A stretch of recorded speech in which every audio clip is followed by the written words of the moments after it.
Welcome back to Manjuma vlogs. நான் உங்கள் அன்பு மஞ்சுமா. எல்லாரும் எப்படி இருக்கீங்க? இன்றைக்கி நம்ம வீட்டில் என்ன ஸ்பெஷல்னு பார்த்தீங்கன்னா ஜவ்வரிசி பருப்பு பாயாசம் தாங்க. இந்த பருப்பு பாயாசம் வந்து பார்த்திங்கன்னா வரக்கூடிய நாட்களில் முருகப்பெருமானுக்கு ரொம்ப ரொம்ப ரொம்ப விசேஷம். அதாவது கிருத்திகை, தைப்பூசம், அதுவும் தைப்பூசம் அன்னைக்கு மறக்காமல் செஞ்சு வச்சு படைங்க. முருகருக்கு ரொம்ப பிடிச்சது. சரி வாங்க, இதை நம்ம எவ்வளோ அளவுகளோடு கரெக்டாக செய்கிறோம் அப்படிங்கிறத பார்க்கலாம். நான் இப்போ இதுக்கு வந்து தேவையான ஜவ்வரிசி வந்து 50 கிராம் எடுத்திருக்கேன். இதை ஃபஸ்ட்டு ஒரு 1/2 hour இல்லை 20 minutes நீங்கள் வந்து தண்ணியில் ஊற வச்சுக்கோங்க. அதுக்குள்ளே நம்ம பாயாசம் செய்ய போகிறோம் அப்படின்னா முன்கூட்டியே நம்ம வந்து இந்த ஜவ்வரிசியை வந்து தண்ணியில் ஊற வச்சுக்கோங்க. நார்மல் பச்சை தண்ணியிலே ஊற வைங்க, சுடு தண்ணியிலலாம் வேண்டாம். இது ஒரு பக்கமாக ஊறிக்கிட்டு இருக்கட்டும்.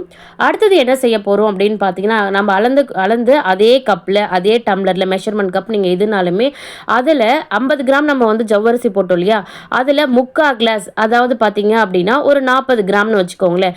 அந்த அளவுக்கு நீங்கள் வந்து பருப்பு எடுத்துக்கோங்க. அதாவது சிறு பருப்பு, பச்சை பருப்பு அப்படின்னு சொல்லுவோம் இல்லையா, பைத்தம்பருப்பு, அதை வந்து ஒரு 40 கிராம் எடுத்துக்கோங்க.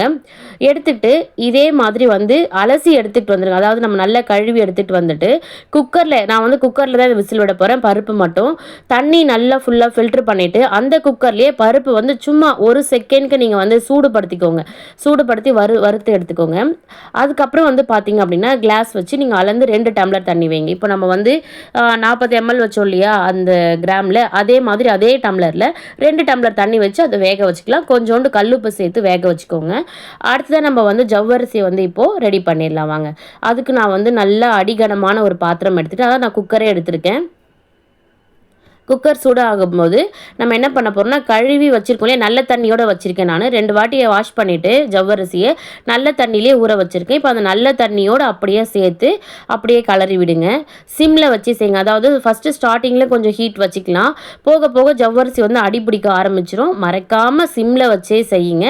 அதுக்குள்ளே இந்த பக்கம் பார்த்தீங்கன்னா ஒரு 3 விசில் விட்ட உடனே பைத்தம்பருப்பு வந்து இப்படி தான் வேகணும். அதாவது ரொம்ப குழையவும் எடுக்கக்கூடாது, வேகாமலும் எடுக்கக்கூடாது. இந்த மாதிரி கரண்டியில் மசிச்சாலே இந்த மாதிரி இருக்கணும்.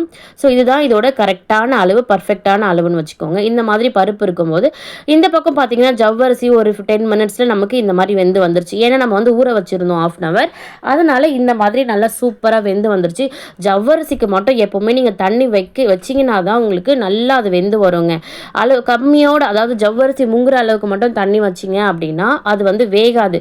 நல்லா வந்து நீங்கள் அது மேலுக்கு இருக்கிற வரைக்கும் நல்லா தண்ணி வைங்க. நல்லா தண்ணி வைக்க தான் அது வந்து நல்லா வெந்து வரும்.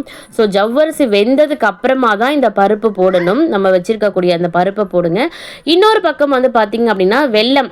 இந்த வெல்லமை வந்து நான் தண்ணியில் வந்து இப்போது இந்த மாதிரி ஒரு கிளாஸ் தண்ணியில் நான் இப்போ இந்த மாதிரி கரைச்சி அப்படியே, இதை வந்து பாகுபதம்க்கெல்லாம் இருக்கணும்னு அவசியம் இல்லைங்க. இந்த மாதிரி வந்து நம்ம சூடுபடுத்தி அந்த வெல்லம் கரைஞ்சாலே ஓகே. அப்போ தான் அதில் இருக்கக்கூடிய டஸ்ட்டு, அந்த மண்ணெல்லாம் வரும். இப்போ இதை நான் வடிகட்டி வச்சுக்கிட்டேன். வடிகட்டி வச்சு அந்த நம்ம ஜவ்வரிசியும் பருப்பும் வெந்துக்கிட்டு இருந்தது பார்த்தீங்களா, அதில் இப்போ நம்ம ஆட் பண்ணிடலாம். சூப்பராக ரெடி ஆயிடுச்சு பாருங்கள். பருப்பு வந்து இப்படி தாங்க இருக்கணும். நான் வந்து ரொம்ப குழைய விட மாட்டேன் பருப்பு.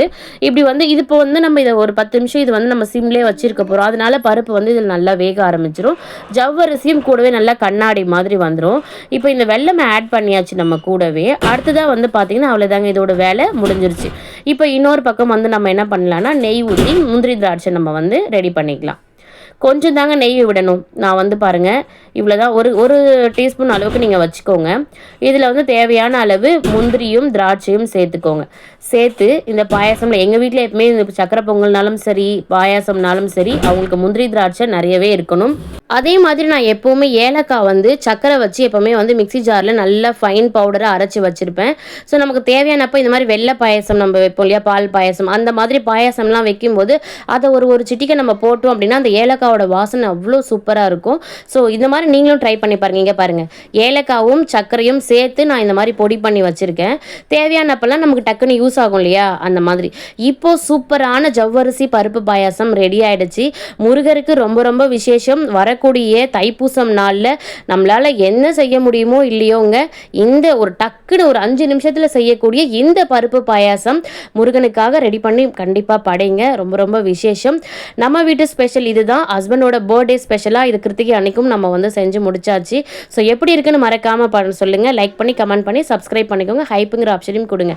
தேங்க்யூ, பாய்.